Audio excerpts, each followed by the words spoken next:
Hello everyone, आप सब कैसे हैं। मैं उम्मीद करता हूं कि बहुत अच्छे होंगे और अपनी पढ़ाई को बहुत अच्छे से कर रहे होंगे। मैं आकाश कुमार बढ़ाना आईसीटी वर्चुअल क्लासरूम में आपका बहुत बहुत स्वागत करता हूं मेरे प्यारे बच्चों।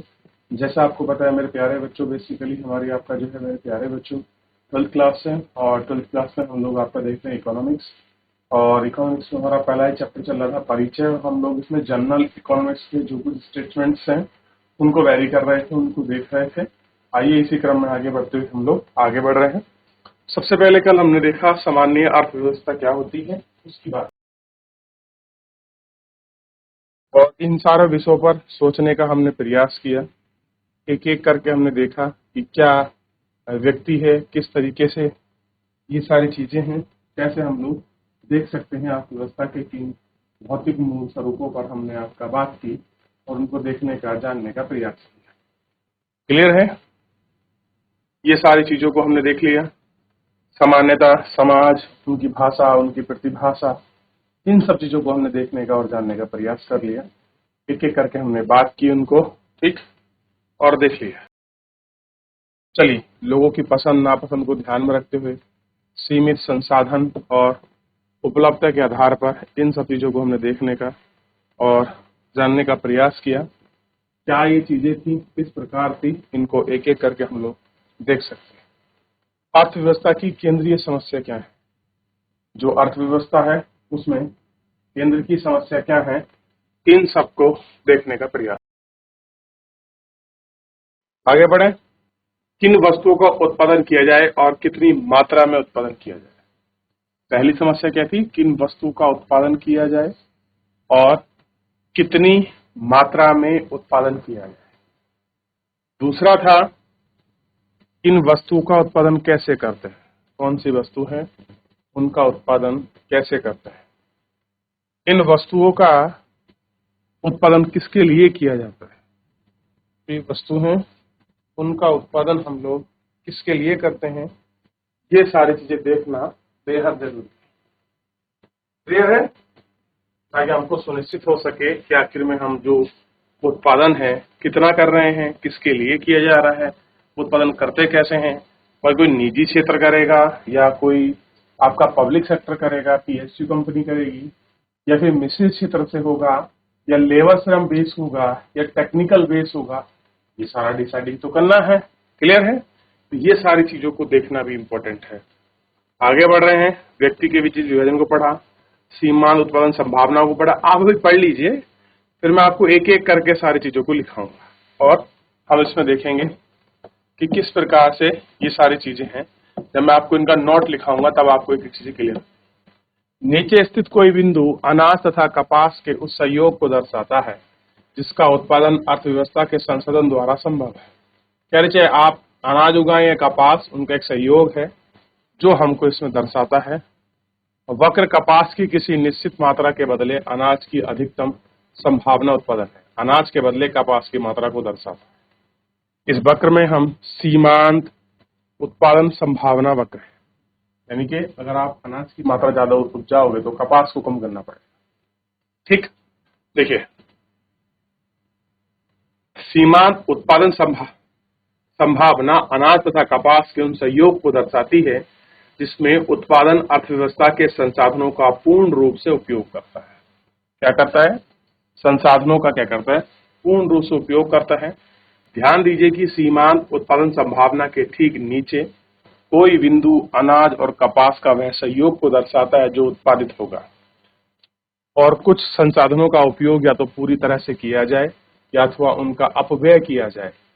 यदि दुर्बल संसाधनों में से अधिक संसाधनों का उपयोग अनाज के लिए कहता है तो कपास उत्पादन के लिए कम संसाधन उपलब्ध होंगे। इसी तरह कपास को अपनाने पर अनाज के लिए कम संसाधन मिलते हैं। अतः यदि हम किसी वस्तु को अधिक मात्रा में प्राप्त करना चाहते हैं तो अन्य वस्तु को कम मात्रा में प्राप्त किया जा सकेगा।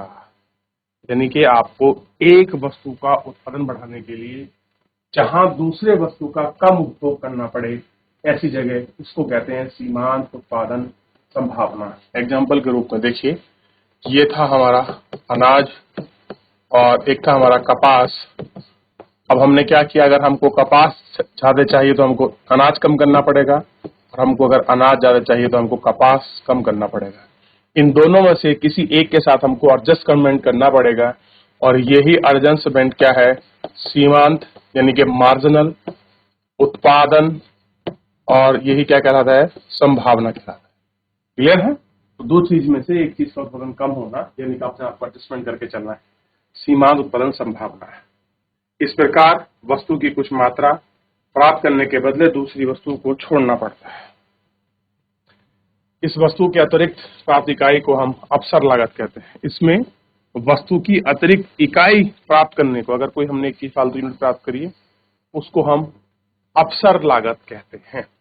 क्या कहते हैं? अवसर लागत। प्रत्येक अर्थव्यवस्था को अपने पास अनेक संसाधनों में से किसी एक का चयन करना पड़ता है।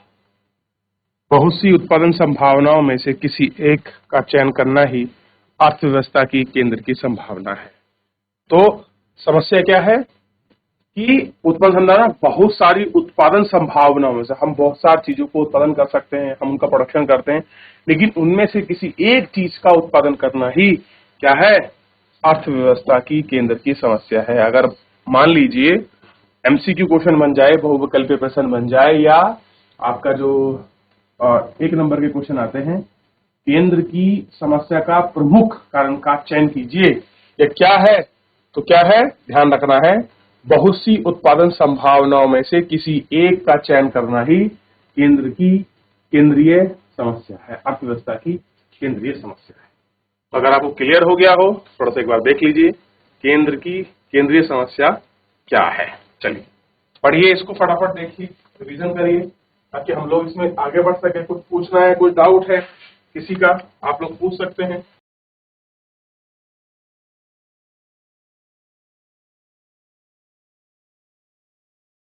आगे बढ़े, चलिए कितना देख लिया हम लोगों ने,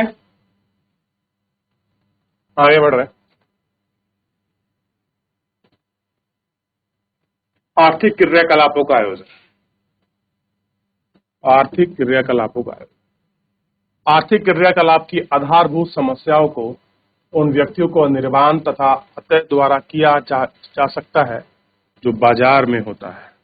सरकार जैसे ही किसी केंद्रीय सत्ता द्वारा सुनियोजित ढंग से किया जाता है, तब ये चीजें दिखाई देती। तो आर्थिक एक्टिविटी का आयोजन कैसे, अगर कोई हम प्रोडक्शन कर रहे हैं, किसी चीज को बना रहे हैं, कुछ भी हम लोग उत्पाद कर रहे हैं, तो उसका एक आपका क्रियाकलाप है, एक तरीका है, और हम कैसे करेंगे।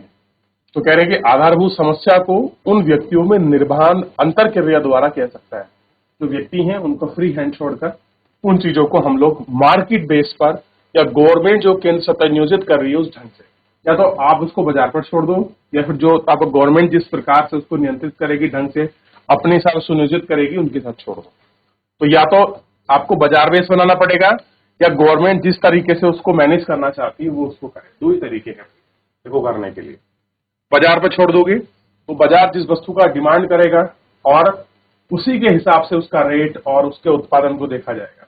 जिस चीज की डिमांड ज्यादा होगी तो जितने भी लोग उत्पादन करने वाले हैं अर्थव्यवस्था में, वो लोग उसी चीज का उत्पादन करेंगे। लेकिन इसमें समस्या बहुत है थोड़ी सी बाजार बेस्ड इंडस्ट्री में, ये सारी चीजों को हम इसमें देखते हैं। अब है केंद्रीकृत योजनाबद्ध अर्थव्यवस्था। मान लीजिएगा सेंट्रलाइज कोई प्लानिंग करके इकोनॉमिक्स, अगर हम लोग किसी इकोनॉमी को चला रहे हैं, मतलब सेंट्रलाइज है, क्लियर है, रूल्स नियम क्लियर है, बिल्कुल उसके हिसाब से चला रहे हैं, तो सारी चीजें बड़े स्पष्ट रूप से दिखाई देगी। जैसे केंद्रीय की योजनाबद्ध अर्थव्यवस्था के अंतर्गत सरकार और सत्ता और अर्थव्यवस्था के सभी महत्वपूर्ण क्रियाकलाप की योजना बनाई जाती है। जो क्रियाकलाप है उनकी योजना बनाई जाती है। वस्तु और सेवा के उत्पादन, विनिमय और उपभोग संबंधी सभी महत्वपूर्ण निर्णय सरकार द्वारा किए जाते हैं। वह केंद्रीय सत्ता संसाधनों का विशेष रूप से निदान करके वस्तु और सेवा का अंतिम सहयोग प्राप्त करने की कर सकते हैं। पूरे समाज का वांछनीय है। उदाहरण के लिए यदि यह पाया जाता है कि कोई ऐसी वस्तु और सेवा जो पूरी अर्थव्यवस्था को सुख समृद्धि में अत्यंतिक महत्वपूर्ण हो, तो ऐसी कुछ चीज हमें चीज को देखना है जो अर्थव्यवस्था में अत्यधिक महत्वपूर्ण हो और सुख समृद्धि के साथ चलती और रहती हो। तो इन सारी चीजों को हम लोग देख सकते हैं, भाई कौन सी ऐसी चीज है जो अर्थव्यवस्था को चलती है, सुनिश्चित करती है, तो इनको देखती है। ये सारी चीजों को हम लोगों को आपका देखना। क्लियर है?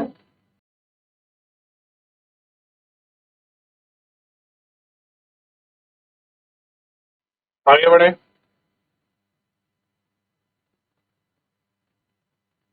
जैसे शिक्षा या स्वास्थ्य सेवा जिसका व्यक्ति द्वारा पर्याप्त मात्रा में उत्पादन नहीं किया जा रहा है, जैसे मान लीजिए कोई शिक्षा को लेकर स्कूल नहीं खोले जा रहे हैं, हॉस्पिटल सेवा को नहीं दिए जा रहे हैं, जो व्यक्ति द्वारा स्वयं पर्याप्त मात्रा में उत्पादन नहीं है, यानी कि लोग अपने लिए हॉस्पिटल नहीं खोल सकते या उनको प्रॉपर चीजें उपलब्ध नहीं है, वो चीजें नहीं मिल पा रही हैं, जितनी मात्रा में उत्पादन किया जाना चाहिए उतना उत्पादन नहीं है। अब जैसे हॉस्पिटल होने चाहिए 100 और है केवल 20-30, तो भीड़ ज्यादा होगी, जरूरत ज्यादा है, तो ऐसे में क्या होगा? तो सरकार ऐसी वस्तु और सेवा का उपयुक्त मात्रा में उत्पादन करेगी, यानी कि ये गवर्नमेंट की रिस्पॉन्सिबिलिटी है कि वो हॉस्पिटल खोले, स्कूल खोले, कॉलेजेस खोले, जिन चीज की लोगों को जरूरत है और उनका नंबर्स कम है, उनकी क्वांटिटी कम है, तो उनको कौन पूरा कराने का रिस्पॉन्सिबिलिटी लेगी? ये काम गवर्नमेंट का होगा। क्लियर है? फिर भी सरकार स्वयं ऐसी वस्तु और सेवा के उत्पादन का निर्णय करने का निर्णय कर सकती है और कह रही कि ये ऐसा काम है, या तो गवर्नमेंट स्वयं करा ले तो भी ये काम कर सकती है कि भैया हम इसको स्वयं करेंगे, या दूसरे परिप्रेक्ष्य में कुछ लोगों को अर्थव्यवस्था में उत्पादित वस्तु और सेवाओं को अंतिम मिश्रण में इतना कम अंश प्राप्त होता है कि उनका जीवित रहना दांव पर लग जाता है। अगर कुछ है भी तो वहां इतना कम कुछ है कि वो लोग अगर उसमें पार्टिसिपेट करें तो वो आपका सर्वाइवल ही नहीं कर पाएंगे। तो ऐसी स्थिति में केंद्रीय सत्ता हस्तक्षेप करके ही सभी वस्तु तथा सेवाओं को अंतिम मिश्रण का नियोजित हिस्सा देने का कार्य कर सकती है। क्या कर सकती है? नियोजित देने का कार्य कर सकती है। अब बात करते हैं बाजार अर्थव्यवस्था की, मार्केटिंग इकोनॉमी। अब बाजार अर्थव्यवस्था क्या होती है, थोड़ा सा इसको समझने का प्रयास कीजिए।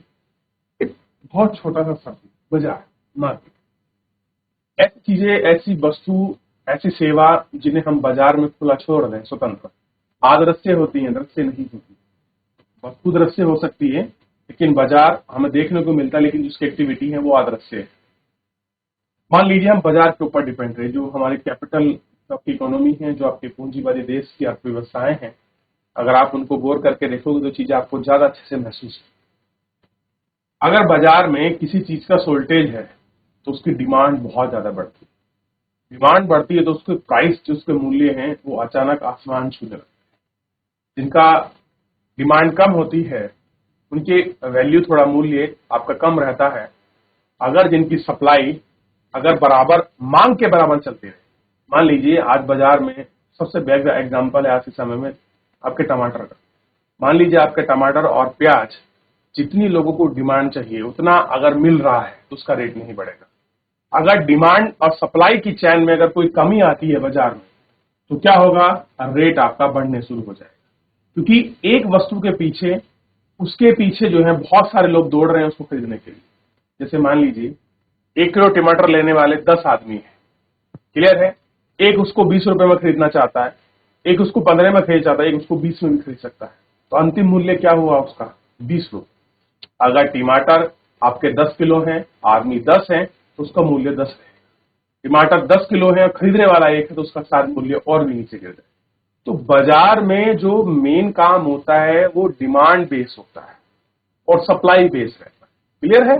आइए इसको देखते हैं, थोड़ा सा हम लोग बात करते हैं कि केंद्रीकृत योजना अर्थव्यवस्था के विपरीत, कह रहे जो हम केंद्रीकृत योजना है, यानी कि किसका उत्पादन किया जाए, कैसे किया जाए, कितनी मात्रा में किया जाए, ये सब गवर्नमेंट क्या करती है उसको डिसाइडिंग करती है।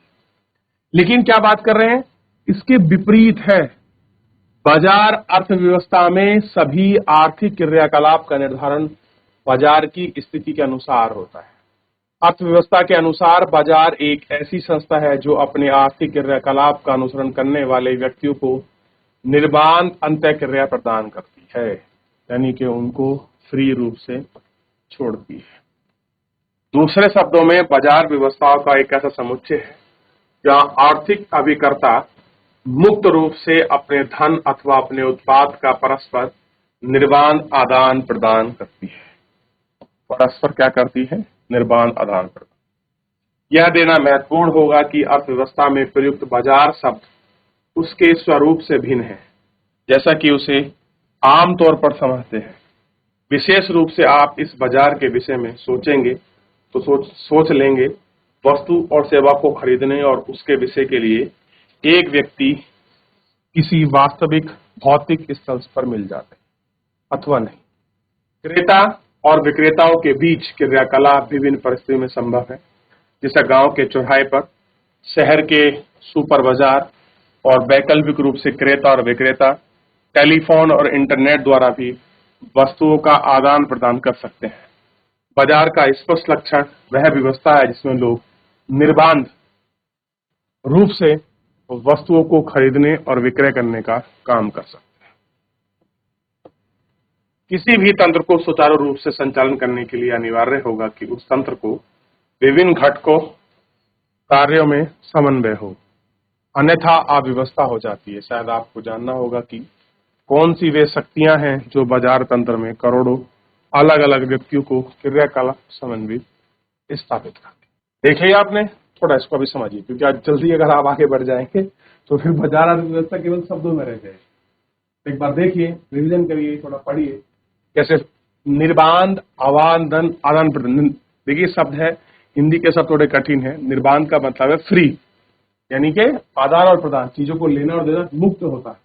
क्लियर है? अपने उत्पाद के प्रति ऐसे दीजिए, कुछ भी खरीदो होते, इसका ये मतलब है सिंपली।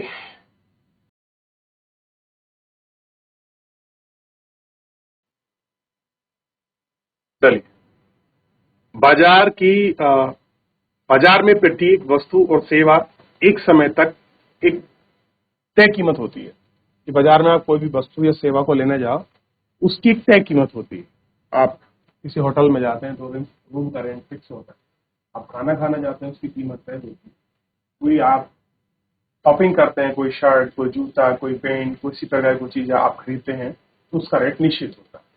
क्रेता एवं विक्रेता की सहमति से होती है। क्रेता मतलब जो उसको बेच रहा है वो कहता है कि भाई एक शर्ट की कीमत में 500 रुपए ले रहा हूं, मान लीजिए पहनी शर्ट उसमें कहूंगी 500 रुपए की है, तो विक्रेता उस पर अगर सहमति जताएगा तो 500 की होगी, उसको खरीद लेगा। तो क्रेता और विक्रेता यानी कि बेचने वाला और खरीदने वाला परस्पर इस कीमत का विनिमय होता है, यानी कि एक ने उस कीमत को बताया, दूसरे ने एक्सेप्ट किया और चीजों को खरीद लिया। औसतन समाज की किसी वस्तु और सेवा का जैसा मूल्यांकन करता है, कोई भी समाज है एवरेज रूप से उनका मूल्यांकन करता है। कीमत उनकी मूल्यांकन पर निर्धारित होती है। यदि क्रेता किसी वस्तु की मात्रा की मांग करते हैं तो उस वस्तु की कीमत में वृद्धि हो जाएगी। बिल्कुल, कितनी अच्छी बात है। अगर क्रेता किसी वस्तु की मांग करते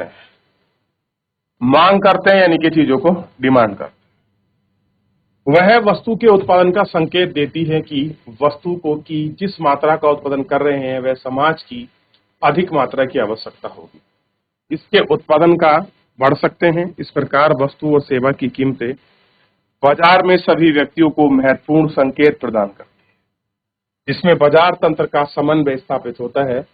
बाजार तंत्र उन केंद्रीय समस्याओं का समाधान है जो वस्तु और किसी मात्रा में उत्पादन किया जाता है। कीमत में इन्हीं संकेत द्वारा अर्थव्यवस्था के क्रियाकलाप का समन्वय होता है। कैसा होता है आपका समन्वय? और इन सारी चीजों को हम लोग देखते। क्लियर है? यहां तक कोई डाउट, कोई क्वेरी? तो अगर किसी चीज की डिमांड बढ़ेगी, मांग बढ़ेगी, तो ऑब्वियस है कि उसकी जो कीमत है वो भी बढ़ जाएगी। और क्या होता है, उत्पादकों को संकेत जाता है, इंडिकेशन जाता है कि भैया इस वस्तु की डिमांड बढ़ रही है, तो बाजार में उसका उत्पादन करना है और समाज को अधिक मात्रा में आवश्यकता है और उत्पादक वस्तुओं का मात्रा बढ़ाते हैं और ताकि उसको प्राप्त हो सके। बस एक थोड़ी समस्या क्या है, बहुत बार क्या अक्सर हो जाता है ऐसा, और बाजार करता है किसी चीज की डिमांड बढ़ रही है यानी कि उसकी सप्लाई कम है, हालांकि उनके पास चीजें होती हैं लेकिन बाजार में उसकी सप्लाई बड़ी स्लोली की जाती है, यानी कि प्रॉफिट अधिक कमाया जा सके। ऐसे में जो वंचित वर्ग है, गरीब वर्ग है, उनको बड़ी समस्या होती है। लेकिन अगर यही केंद्रीकृत बाजार नियोजन प्लान होता तो वो कीमत नहीं बढ़ने देते, जितनी जरूरत है उसको सरप्लस या उसके इक्वल क्या करते हैं, उत्पादन करते हैं, इस कीमत को बैलेंस करने का प्रयास करते, जिसमें बाजार तंत्र का समन्वय स्थापित हो जाता। बाजार तंत्र उन केंद्रीय समस्या का समाधान है जिन वस्तुओं के उत्पादन में किया जाता है, और उनके संकेतक हैं, उन सबको आपका देखते हैं और बात करते हैं। क्लियर है? यह आपको ध्यान रखना। देख लिया इतना। अब आपको दोनों के बीच जो अंतर है कि थोड़ा सा बेसिकली आपको क्लियर हो गया होगा।